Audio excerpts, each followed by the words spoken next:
got everything piled up on the outside, and we're gonna start getting stuff inside the dumps. We're gonna do the washer and dryer, refrigerator, oven first, and then we'll get the rest of the stuff out. But this is the first thing you gotta do when you gotta do a clean out of a house and get it ready for a remodel. Hey guys, it's Michelle with Ben Enterprise, and today we are gonna try to measure and show you how to get not an exact measurement on flooring, but just a rough estimate to know how much you'll need for each room that we're doing. So today we're gonna no tape measure. We're slacking, no tape measure today, but we have 2 feet for a reason. So I'll teach you how to do it. We're gonna start going this way first. So we'll go heel to toe.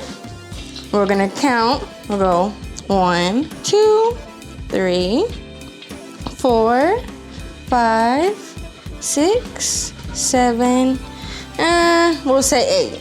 I am a female though, so I do got smaller feet than men, so we'll probably add a good foot to it, so we'll say 9 going this way.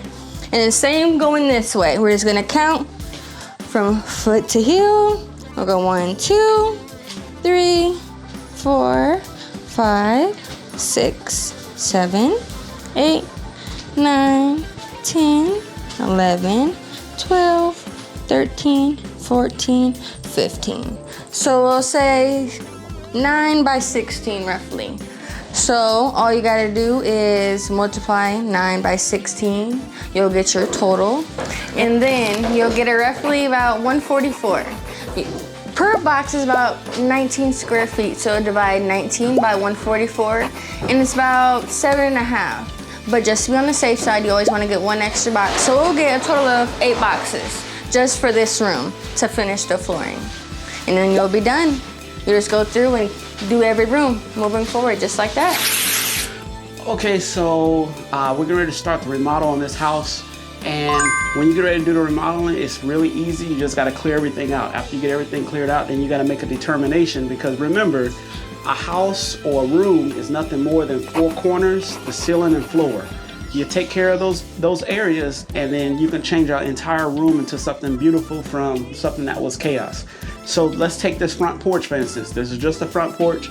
Remember, we got the 4 walls, we got the ceiling, and we got the floor. We always go start with the ceiling first. So as we look at the ceiling on this front porch, we're gonna make sure that we put a new texture on the ceiling. After we put a new texture on the ceiling, we're gonna make sure we put a new light up, something a little bit more fancy. That way when people come and do a showing, they feel a little comfortable in regards to coming in and saying, you know, wow, this looks nice so far. So we're gonna paint the porch, we're gonna patch up the porch a little bit, and then we're gonna change the light fixture and do something with the ceiling. And as far as the floor, we'll probably pull this flooring up and put something a little bit more fresh down. And once we do that, then the front porch will be good. So let's go ahead and go in this living room. We don't have that much stuff, really. So what we're gonna do is, once again, we pulled up all the flooring, so that takes care of the floor. We're gonna paint the walls. If need be, we're gonna do something called skim coating. We're just gonna take drywall, mud, or plaster, and we're gonna skim coat the walls. So this is something that you might wanna do also. Instead of tearing down all the walls and then have to put them back up, you could just have your drywall skim coat, and that'll give a nice little coat on the wall. It'll look nice and fresh, and then you paint it, look like you have brand new walls. You can do the exact same thing to these ceilings. As you can see, these ceilings are pretty low, but we have to work with what we need to work with, and we don't want to spend a whole lot of money. So what we're gonna do, these light fixtures that are up, we'll probably go ahead and take these down, and then we'll run a wire. And usually the way that you're gonna do that, you'll cut a hole in the ceiling, and once you cut the hole in the ceiling, you will reach over and you'll run a line to the middle where you want your fan or light to go, and you'll cut another hole, and then you'll go ahead and secure that. You can get an electrician to do it, but if you do it enough times yourself, you can pretty much do it yourself. So outside of that, we're gonna go ahead and go upstairs.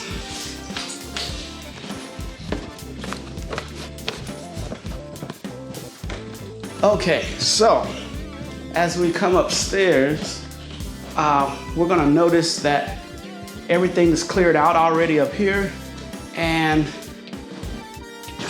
everything's looking good to go. So this is gonna be fairly easy to take care of. So this is what we're gonna do. Once again, you're gonna just examine the 3 areas: your ceiling, your walls, floor. That's all a room is. So as you can see right now, we're gonna repaint the ceiling. We're gonna paint it white. We're gonna change this light fixture to one of our lights / fans. That'll be perfect for this room. And then we're gonna paint the walls. So we took care of the ceiling. Ceiling get painted, change the light fixture, paint the walls, paint the trim, the baseboard. And as far as this flooring, we're actually just gonna leave the flooring. We're not gonna put any laminate or anything down. We're just gonna paint it again, a different color. We'll seal, if you look at the floor right here, has a little gap. They do sell stuff at the hardware store, Home Depot, Lowe's, Menards, that will fill that gap in. It's for hardwood floors.